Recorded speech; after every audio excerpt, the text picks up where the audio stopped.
É muito comum a gente ouvir na internet que a curva do esquecimento basicamente aponta como as informações são perdidas ao longo do tempo quando não há qualquer tentativa do aluno, do estudante de reter essa informação. Essa teoria ela foi desenvolvida por Hermann Ebbinghaus, mas ela apresenta alguns erros que são desconsiderados por boa parte dos estudantes. Hermann Ebbinghaus é um psicólogo alemão que foi um dos grandes psicólogos que estudaram o tema esquecimento com bastante profundidade. Nos estudos desse psicólogo, um indivíduo retém em média 70% do conteúdo no momento do aprendizado, durante o aprendizado. Entretanto, após 24 horas, o mesmo indivíduo, quando inerte, quando não se movimenta para manter esse aprendizado com revisões, etc., ele perde muito do conteúdo retido. Nessas 24 horas, o estudante que não assumiu qualquer postura para reter a informação mantém, em média, 10% do conteúdo, ou seja, apenas 10% daquilo que foi internalizado durante a aula. Observa que o estudante inerte, ou seja, o estudante que não revisa, não faz resumo, não lê, ele reduz a sua retenção de 70% para 10% em 24 horas.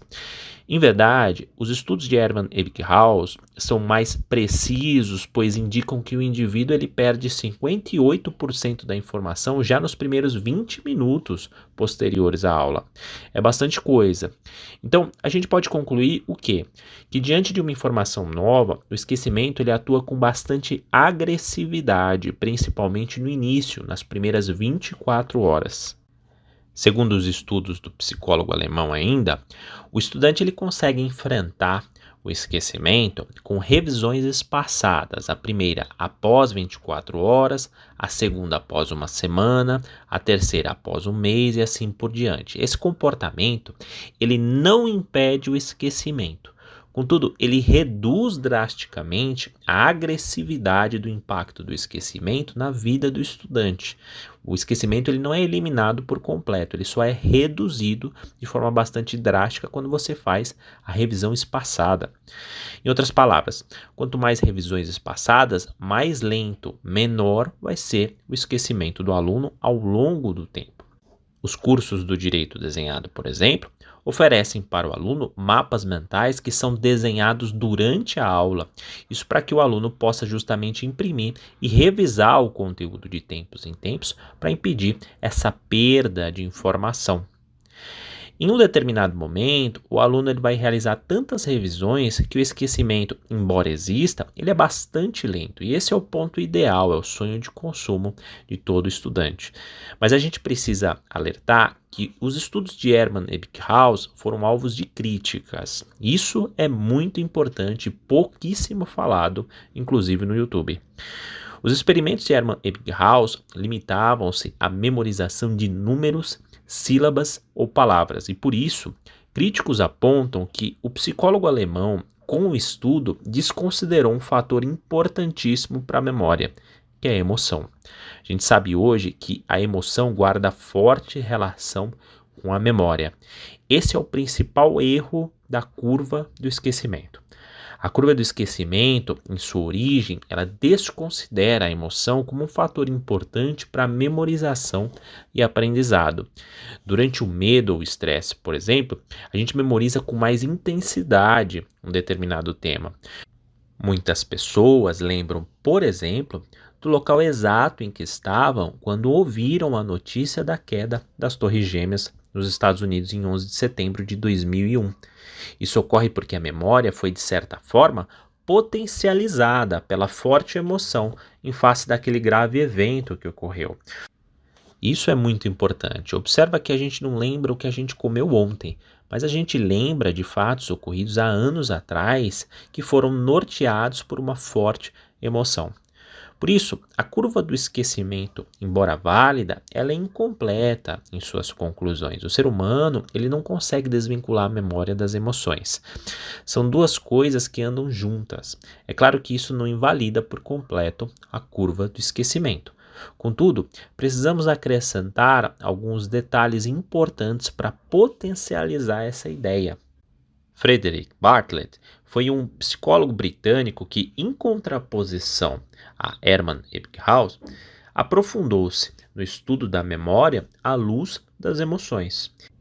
Esse psicólogo, em um experimento, pediu para que voluntários lessem uma história, um folclore, e durante o experimento, o psicólogo concluiu o seguinte, que cada pessoa oferecia uma versão pessoal da história, nunca era uma versão exata. As histórias lembradas eram mais curtas do que a original e as histórias lembradas eram mais coerentes. Por isso, o psicólogo concluiu que o indivíduo tenta, de alguma forma, dar sentido a algo que desconhece, e mais do que isso é muito importante. Observa só, o indivíduo, ao memorizar, ele não copia a informação. Em verdade, ele reconstrói a informação a partir de convicções pessoais, cultura, conhecimento, etc.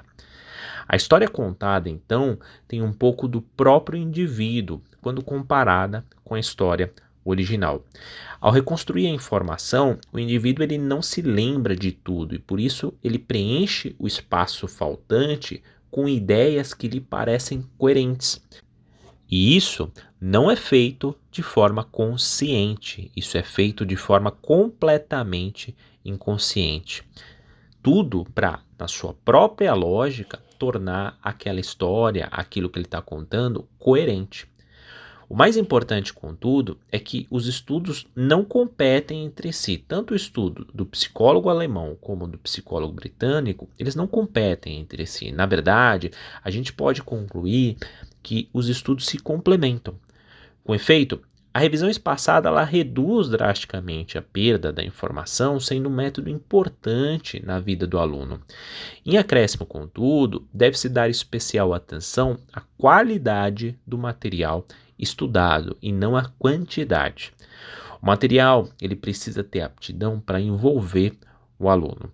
Quanto mais abstrata a informação, quanto mais abstrato é o material, menor é o envolvimento do aluno com a informação, menores serão as emoções empregadas durante o estudo e maior vai ser o esquecimento. O direito desenhado, por isso, durante a aula, desenha um mapa mental que vai ser utilizado pelo aluno durante o estudo. E as imagens que a gente utiliza provoca mais a imaginação do aluno do que simplesmente escrever e facilita o processo de reconstrução da informação, ou seja, facilita a memorização e, como consequência, a própria compreensão da matéria.